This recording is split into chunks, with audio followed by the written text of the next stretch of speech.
What was a huge trend everyone forgot about? Silly bands. They died because every school banned them. Cell phones that worked like walkie-talkies. PTT on severe duty hard phones is still a thing on some mine sites and oil fields. Are those the like rubber lined flip phones? My dad used one of those when he worked for Ford in their research and dev building. Didn't get a phone with a camera until 2015. Wasn't allowed one. Furbies. Absolutely needed to have one, and when it woke up in the middle of the night I was over it. So I finally get to tell this story. I had a Furby as a kid.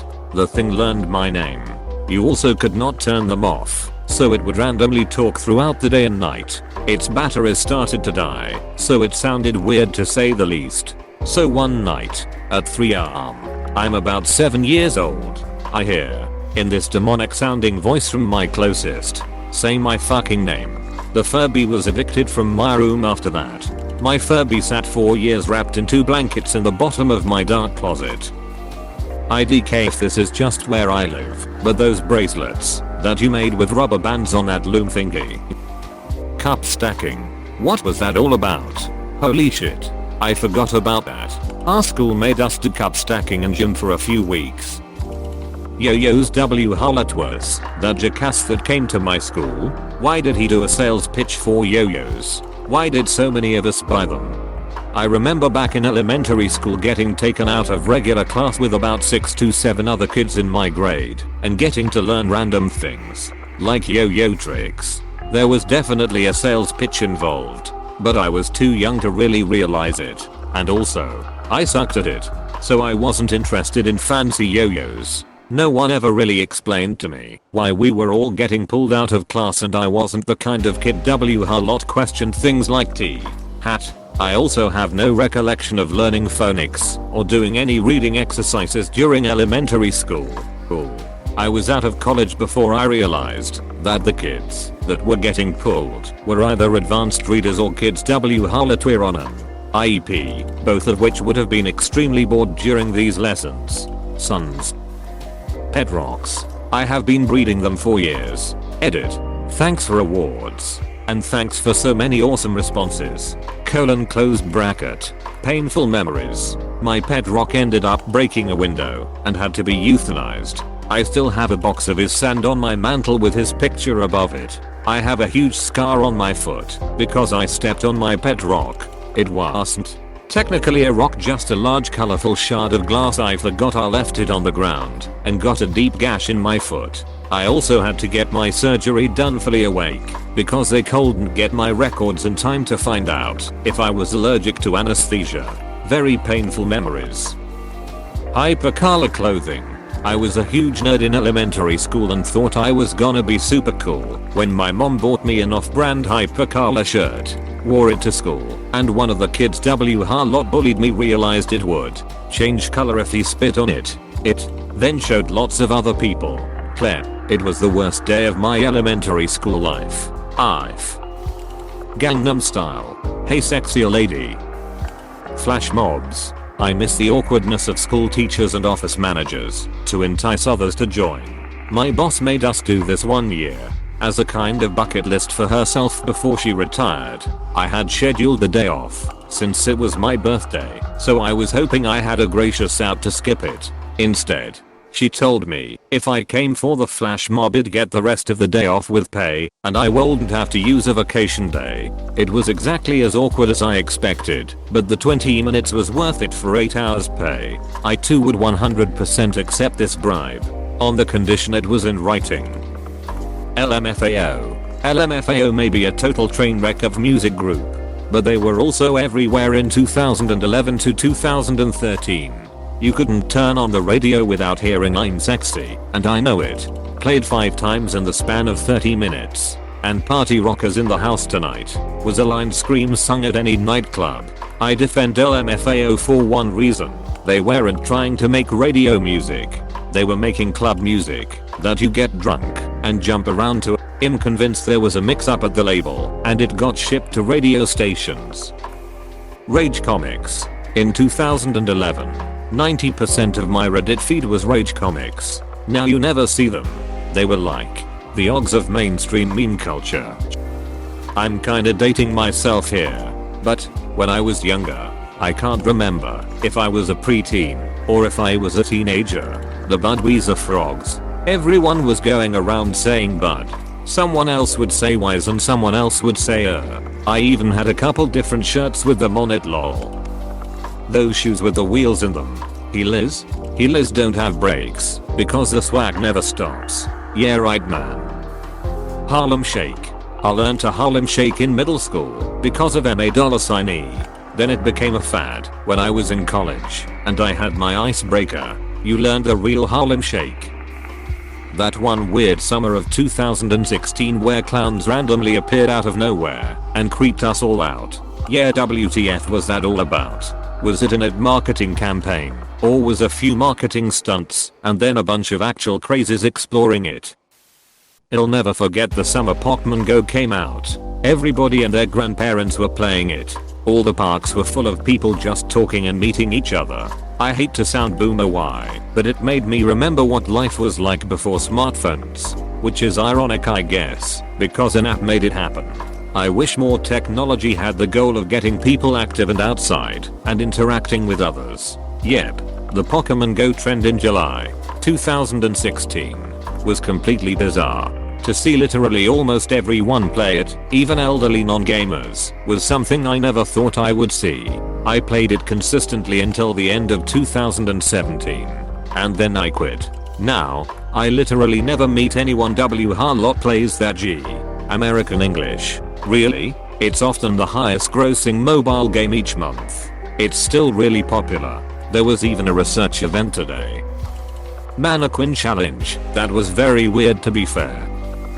Fidget spinners. That trend went real fast, and my store had decided to start selling fidget spinners. Change the name to widget spinners. Real late to the party, so by the time we got them the trend was already dying. So our store still has a few cases of fidget spinners collecting dust in our store. Tamagotchi and Furby.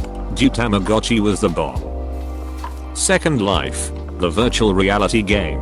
Or whatever it was. There was a time when every self-respecting global company just had to have a place there. When people paid real money for its virtual real estate. And then it died and went away. Or did it? Don't actually know. Haven't heard about it in a long time. Maybe it was replaced by Minecraft. Semicolon closed bracket. I remember when CNN, I think, was doing a live Second Life broadcast and an obscene furry avatar walked by. It just wasn't meant to be. Back in the 90s there was a hip hop duo called Criss Cross that got an entire generation of middle schoolers to wear their baggy jeans backwards for like a year. Good times. Edited because I was like 7 when it happened and didn't remember how to spell name. Fun fact, Criss Cross were part of a beef between Jermaine Dupri and Michael Bivins. Bivins put together another bad creation Harlot wore their clothes inside out. KK came out later and in their first song Jump referenced ABC twice. Ice, including that everything was to the back with a little slack. Because outside out was wiggity wiggity wiggity whack. Acknowledged. Slap bracelets. Very popular in the early 90s. Those were banned in my elementary school because the fabric would come off and kids were slicing their hands on the sharp metal. Beyblades. My oldest, he's 18 now, was obsessed with those damn things. He even attended a Beyblade themed birthday party for one of his friends. Yik yak. Holy shit. This is the correct answer. Everyone at my school was obsessed with Yik yak my freshman year of college. It felt like it died overnight though. It felt like it died overnight. Probably because very suddenly they started changing their stuff to be way less anonymous. The whole appeal of Yik yak was the anonymity. So it killed it pretty quickly when it changed. Fun fact. In the 1920s, there was a brief but intense fad in the US where people would try to put clothes on raccoons. Usually after some fortification at the local speakeasy, participants would make suits and dresses, or epipose baby clothes, and sneak up on a raccoon to try and put the clothes on it. Success rates were low, but in 25 and 26 it wasn't uncommon to come across a raccoon with a bonnet or boatie. Username checks out. Yeah. A lot of people falling for it. Planking. OMG, I still remember when I asked my dad to take a photo of me planking on the edge of some sort of fountain in the middle of a city's tourist district with loads of people around us. I have 2 co-workers Harlot we're put on lifetime probation for planking on the sign outside our building with the company name and posting it on social media. Minecraft parodies. Eventually people just stopped taking them seriously. I don't hate mine diamonds to be honest. However, I do have Creeper or Man, or whatever it was called, stuck in my head for several years. Pogs or Crazy Bones were around so much in the 90s, early 2000s, but just disappeared into the nothingness. Rainbow foods, like the rainbow grilled cheese, etc. Those weird and slightly illegal spending 24 hours in a exclamation mark, exclamation mark, exclamation mark, question mark, question mark, question mark, exclamation mark, exclamation mark, exclamation mark, challenges. I sometimes wonder how nobody got arrested. Probably because the people didn't actually spend 24 hours in the place. They would just record some footage at morning, then come back a few hours later and pretend they were there the whole time. Yeah, the only thing close to a legit version of that is Shy, but way different and way less clickbait. What does the fox say? I feel kinda bad for any musician / group that has one super mega fucking hit and never matches it. Like, only a little. They get all that fucking money and instant clout.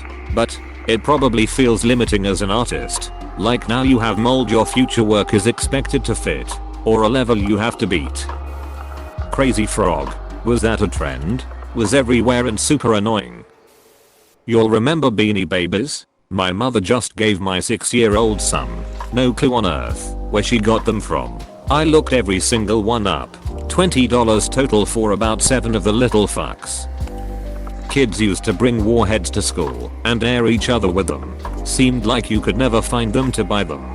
I think they were all brought in by rich kid parents with bulk memberships. After warheads died, kids were bringing lemon and lime salt shaker for margaritas to just eat the shit. I'm glad only became fixated on the Gatorade vodka and pod fads. Warheads were the best. Such a hard thing to find. You haven't felt real pain in trying a watermelon warhead. Drawing the coolest, alive and well. Source, I teach middle school. It's the original meme. Elementary students get excited when they learn how to draw it from friends. Quoting Charlie Sheen. Winning. Please click subscribe if you enjoyed this video.